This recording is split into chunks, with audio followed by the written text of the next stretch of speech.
Itong impeachment na inipit, inupuan, nilimliman, minadali, ibinalibag sa Senado sa dulo ng sesyon. Ito ay ang pinakamaliit na iskinita ng accountability na yan. Itong ipinipilit na impeachment, aminin man nila o hindi, ay para lamang manira ng imahe ng isang publiko at walang uuwian, kundi pag-disqualify kay VP Inday Sara para sa eleksyon ng 2028. Yun lamang ito. Pinahihirapan pa natin ang ating mga sarili.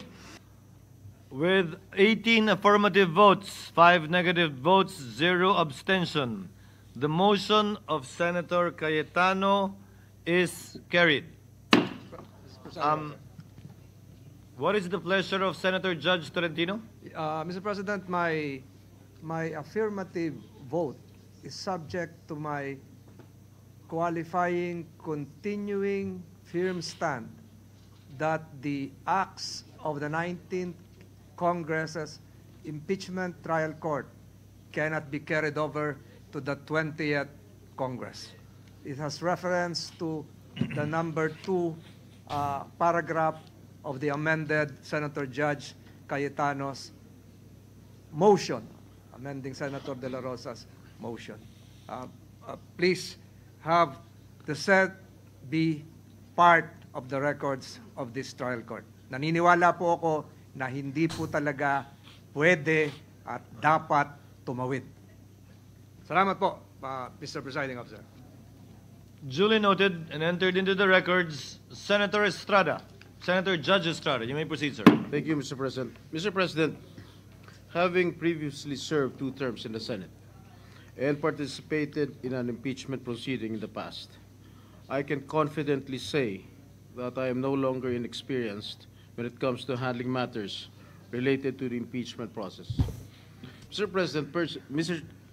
Presiding Officer, personally, malalim po ang hugot ko sa issue na impeachment dahil minsan ang pinagdaanan namin ito ng aming pamilya. Nang ma-impeach ang aking ama, si dating Pangulong Joseph Estrada, noong panahon ng panunungkulan niya, hindi siya nabigyan ng patas na paglilitis dahil naudlot ito bunsod ng pag-walk out ng mga miyembro ng prosecution panel sa kalagitnaan ng isinasagawang pagdinig noon ng Senado. And the rest, as they say, is history. That's why I feel strongly about following each step in the Constitution. It is a sensitive matter that I take to heart. Mr. President, Mr. Presiding Officer, I vote in favor of remanding the impeachment complaint to the House of Representatives in full adherence to the provisions laid down in our Constitution. The process clearly begins in the House, and it is only proper that we respect this mandate to ensure fairness, due process, and institutional integrity. However, the process should be strictly done in accordance with the Constitution and applicable laws or procedure. Ginoong Tagapangulo, makailang beses ko nang nasabi ito, na ang impeachment trial ay nagdudulot lamang ng pagkawatak-watak sa ating bansa. Gayunpaman, bilang halal na lingkod bayan, batid ko ang mabigat na responsibilidad na kaakibat ng pagiging isang senador. Ang umupo bilang isang hurado sa impeachment trial at nakahanda akong tuparin ito. Sa mandatong sinumpaan ko, tungkulin ko na siguruhin na marerespeto ang tamang proseso, mapanatili ang integridad ng ating institusyon, at higit sa lahat, tiyakin na impeachment proceedings ay magiging patas. However, I am well aware that impeachment is a political process, not a judicial one. However, in a political process like impeachment, we must adhere to established procedures to ensure that actions are neither arbitrary or driven solely by political agendas. Mr. Presiding Officer, after hearing the positions articulated by some of our colleagues, I too am convinced that the matter of the impeachment complaint should be remanded to the House of Representatives. Thank you, Mr. Presiding Officer. Noted and entered into the record, Senator Judge De La Rosa. Thereafter, Senator Judge Padilla, and thereafter, ladies first, Senator Judge Marcos, and then Senator Judge Gatchalian, in that order. You may proceed, sir. Mr. President, Mr. Presiding Officer, just a short manifestation. With all due respect to the Presiding Officer, may this humble representation request the Presiding Officer to refer this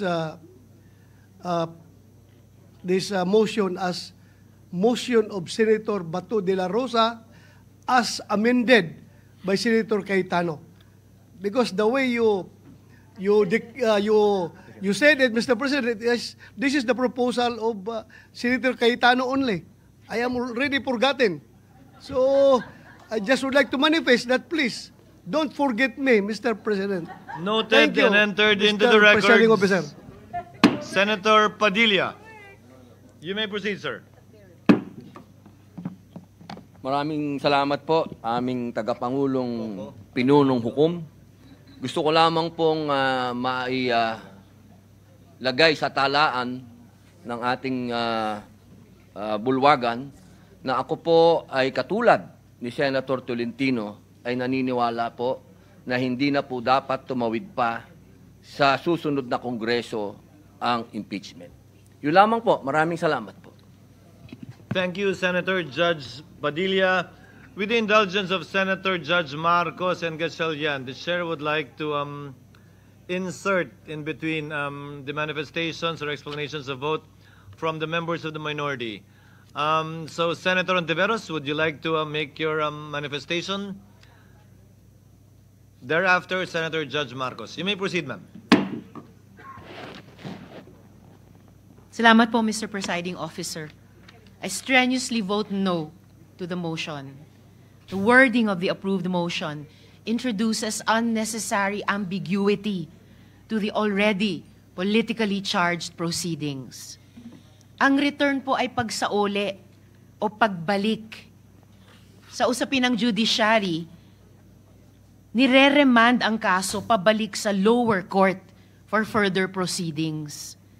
Kaya po, I cannot accept this kind of wording. It is dangerous and disingenuous, particularly when the rules of court have suppletory application.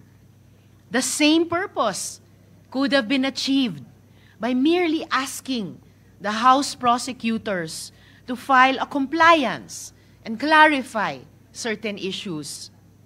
Wala pong remand o return sa konstitusyon. Ang obligasyon natin, try and decide. Isa po itong kabalintunaan, Mr. Presiding Officer.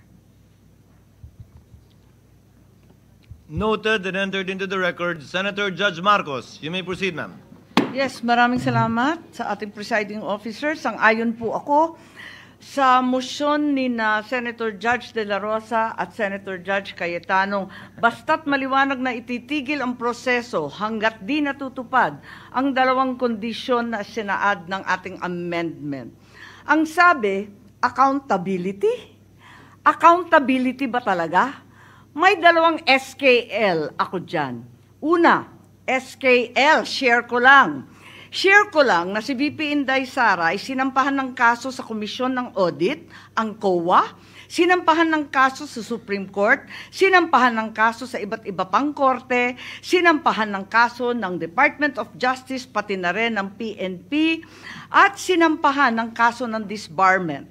At kanina lamang, may panibagong isasampang 612 million na namang confidential fund ng OVP at ng Department of Education. Walang tigil na kaso. Kung accountability ang tunay na gusto ng mga birit ng birit, bakit hindi paghusayan ng mga kaso para panagutin si VP Inday sa mga yan? May multa yan, may kulong, if ever mapatunayan. Aba, damang-dama ang accountability kapag ganyan. Itong impeachment na inipit, inupuan, nilimliman, minadali, ibinalibag sa Senado sa dulo ng sesyon. Ito ay ang pinakamaliit na iskinita ng accountability na yan.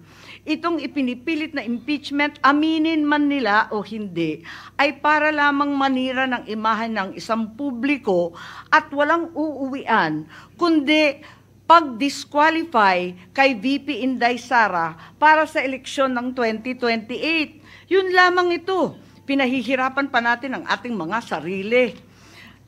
Alam naman nating lahat, tayo at ang sambayanan, hindi accountability ito. Tungkol ito sa pagpigil kay VP Inday Sara para sa 2028. Huwag na tayo mag-production number. Yan ang gustong puntiryahin. Kaya ang pangalawa kong SKL, ikalawa SKL, saan ka lulugar? Kapag umuo ka sa pagpatuloy ng impeachment, magpadala ka sa mga ambisyoso ng 2028. Kapag pinadismiss o pinaremand mo naman, sasabihan kang pinoprotektahan mo si Inday. SKL, saan ka lulugar? Ako sa tama. Magpakatotoo tayo, mga kapatid na hukom at senador. Malayo pa ang 2028. Maraming gutom at naghihintay ng serbisyo mula sa Senado. Hindi tanga ang Pilipino. Alam natin ang motibo at tunay na pakay ng mga lulong sa ambisyon at kapangyarihan. Maraming salamat po. Noted and entered into the records